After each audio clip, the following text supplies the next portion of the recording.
নমস্কার বন্ধুরা, সবাই কেমন আছেন? আশা করছি যে যেখানে আছেন খুব ভালো আছেন, সুস্থ আছেন। আমি দীপা আপনাদের সকলকে আন্দামান দ্বীপবাসী চ্যানেলে অনেক অনেক স্বাগত জানাচ্ছি। বেশ কয়েকদিন ধরে আপনাদের সাথে গল্প করার ছলে বেশ অনেকগুলো রেসিপি শেয়ার করেছি। তো এখন সন্ধ্যা হলেই আমার খালি মনে হয় আপনাদের সাথে কিছু তৈরি করি এবং আপনাদের সাথে সেগুলো শেয়ার করি। তো সেই জন্য আজকে ভাবলাম যে প্রতিদিনই তো স্ন্যাক্স তৈরি করি, আজকে এমন কিছু জিনিস তৈরি করব যেটা আমাদের স্ন্যাক্সও হবে এবং রাতের ডিনারও হয়ে যাবে। তো সেই জন্য আমি আজকে বানাবো খুব কিউট এবং ছোট ছোট সুন্দর মোগলাই পরোটা। তো মোগলাই পরোটা বানানোর জন্য আমি প্রথমে মোগলাই পরোটার যে আলুর তরকারিটা হয় সেটা বানিয়ে নেব। তো সেই জন্য আলুগুলোকে আমি খুব ভালো করে ডুমো ডুমো করে কেটে সেগুলোকে খুব ভালো করে ধুয়ে তারপরে সেটাকে সেদ্ধ করে নেব। সেটাকে সেদ্ধ করবো আমি একটু লবণ দিয়ে, 70-80% সেদ্ধ করলেই হয়ে যাবে। তো চলুন ততক্ষণে আমি ময়দাটা মেখে নিই। ময়দাটা আমি প্লেন ভাবেই লবণ দিয়ে একটু মেখে নিয়ে একটু বেশি করে তেল দিয়ে ময়াম দিয়ে ভালো করে ঘষে ঘষে ময়াম দিয়ে নিতে হবে। একটু বেশি করে ময়াম না দিলে কিন্তু মোগলাই পরোটাটা ঠিক ক্রিস্পি হবে না। তো খুব ভালো করে ময়াম দেওয়ার পর অল্প অল্প করে জল দিয়ে আমি এটা একটা খুব নরমও নয়, একটা খুব শক্তও নয়, সেরকম একটা ডো তৈরি করে নেব।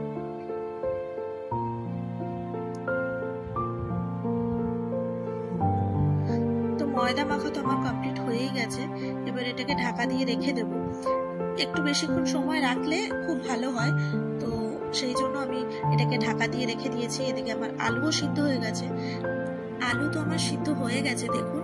তো আলুটা এরকমই সিদ্ধ হবে, ভাঙলে চাপ দিলে একটু সামান্য চাপ দিলে ভেঙে যাবে, কিন্তু একেবারে নরম হয়ে যাবে না। তো এই জন্য এবার আমি আলুর তরকারিটা বানিয়ে নেব। কড়াইতে প্রথমে একটু সাদা তেল দিয়ে নিয়েছি এবং তার মধ্যে খুব মিহি করে কুচানো পেঁয়াজ দিয়ে দিয়েছি। আপনারা চাইলে এখানে পেঁয়াজ পেস্টও ব্যবহার করতে পারেন। আবার যদি কেউ মনে করেন এখানে সামান্য জিরে ফোড়ন দেবেন, তো সেটাও আপনারা ব্যবহার করতে পারেন। তো আমি পেঁয়াজটাকে খুব ভালো করে লাল লাল করে আগে ভেজে নেব। মনে করলে অবশ্যই পেঁয়াজ পেস্ট দিয়ে এটা করা যায়, তবে তাতে একটু বেশিক্ষণ সময় লাগে। তোমার পেঁয়াজ লাল লাল করে ভাজা হয়ে গেছে।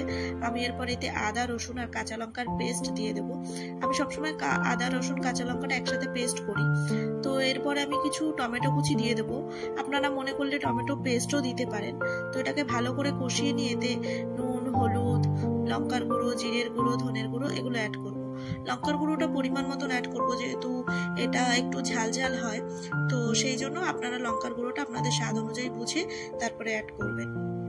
আজকের যে আমি মোগলাই পরোটাটা বানাবো, আজকে এটা আমি একটু অন্যভাবে বানাবো। এটাকে আমি বানাবো চিকেন মোগলাই। তো সেই কারণে আমি চিকেনটাকে আলাদাভাবে কষিয়ে নিয়েছি। সেই রেসিপিটা আমি আপনাদের সাথে শেয়ার করলাম না, কারণ আমরা সাধারণত যেভাবে চিকেন কষাই আমি সেইভাবেই সেটাকে কষিয়ে নিয়েছি। তো দেখুন মশলাটা ভালো করে কষানো হয়ে গেলে আমি আলুগুলোর মধ্যে অ্যাড করে দিয়েছি। এটাকে খুব ভালো করে কষিয়ে নিয়ে তারপরে এর মধ্যে আমি পরিমাণ মতন জল ঢেলে দেবো। খুব বেশি জলের প্রয়োজন হয় না, কারণ এই আলুর তরকারিটা একটু মাখা মাখা হয়। তো আমি সেই আন্দাজেই এর মধ্যে জলটা অ্যাড করব। তো এটা হতে থাকুক, ততক্ষণে এটা ফুটতে থাকুক। আমি যে চিকেনটা বানিয়েছি সেটা আমি বোনলেস চিকেন দিয়ে বানিয়েছি। আপনারা মনে করলে যে উইথ বোন চিকেন দিয়েও আপনারা তৈরি করতে পারেন।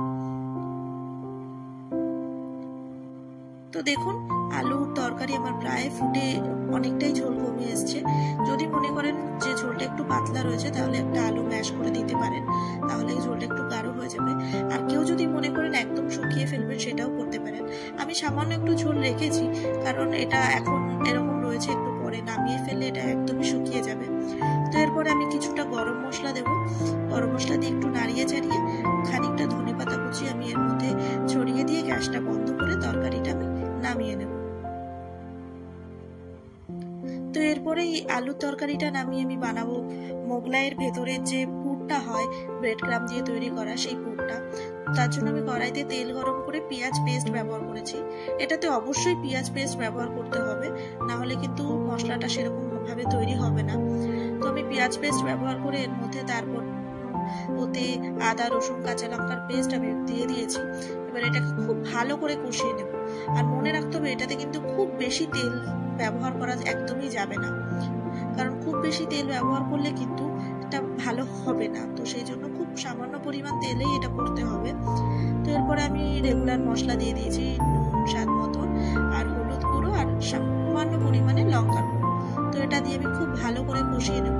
এটাকে একটু ধিমি আঁচেই কষাতে হবে, না হলে মশলাটা কড়াইতে খুব বেশি পরিমাণে লেগে যাবে। তো এর মধ্যে আমি কিছু চিনেবাদাম অ্যাড করেছি, আপনারা না চাইলে নাও অ্যাড করতে পারেন, তবে আমার এই মোগলাই পরোটার ভিতরে বাদামটা খুব ভালো লাগে। তো আমি এটাকে অ্যাড করে বেশ খানিকক্ষণ কষিয়ে নিয়ে তবে তার মধ্যে আমি ব্রেড ক্রাম্বটা ব্যবহার করব।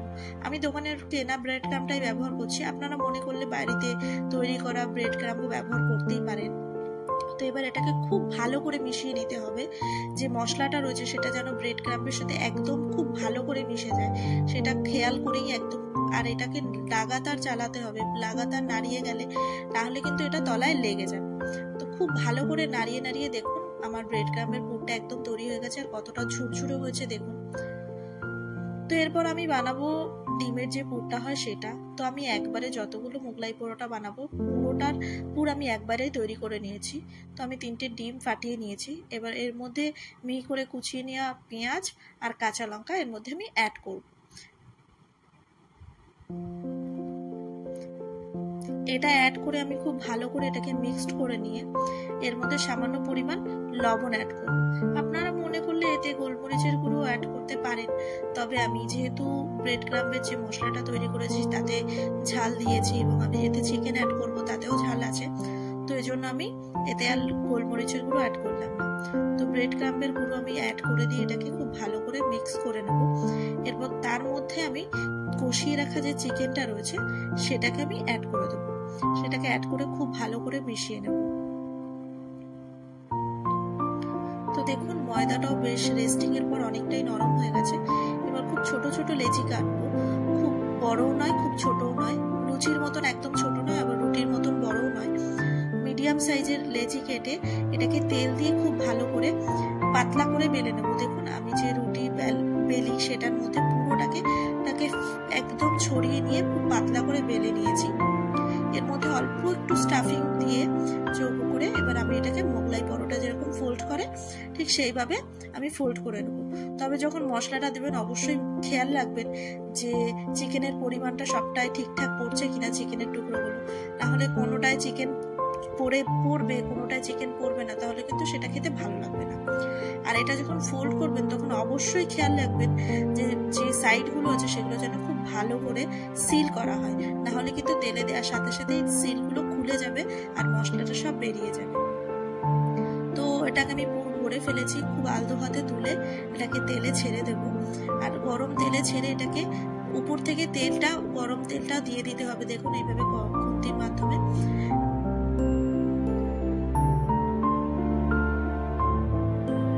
তো এটাকে আমি উল্টে পাল্টে লাল করে ভেজে নেব। দেখুন আমার পরোটা তো মোগলাই পরোটা রেডি হয়ে গেছে। তো এটাকে আমি তুলে এবার সার্ভ করে নেব। আমি এটা কিছু আলুর তরকারি আর কিছুটা স্যালাড আর সসের সাথে পরিবেশন করেছি। তো চলুন ভিডিওটা আজকে এই পর্যন্তই শেষ করছি। সবাই ভালো থাকবেন। যদি ভিডিওটা ভালো লাগে অবশ্যই একটি লাইক করবেন, কমেন্ট করবেন, আর এরকম ভিডিও দেখার জন্য অবশ্যই চ্যানেলটাকে সাবস্ক্রাইব করে রাখবেন। দেখা হবে খুব শীঘ্রই নতুন একটা ভিডিওর সাথে আপনাদের সাথে।